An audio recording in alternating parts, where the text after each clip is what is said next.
bəzən dildə deyilir də mən səninlə hər gündə, hər hansı vəziyyətdə səninlə bir yerdə olmaq istəyirəm, bir yerdə olmağa razıyam. Amma praktikaya gələndə biz görürük ki, bu belə olmur. Hər hansı bir çətin vəziyyətə düşəndə və ya hər hansı bir fərqli bir mühitə düşəndə orada baş eləyə bilmir.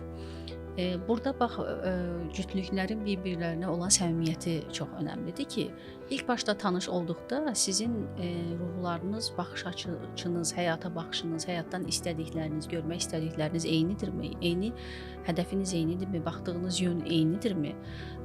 Əgər bir-birlərini yaxşı tanımış olsalar və bir-birlərindən həqiqətən də həyatdan gözləntiləri və münasibətdən gözləntiləri eyni nöqtəyə təsadüf edirsə, bax burada çox çatlamalar olmayacaq.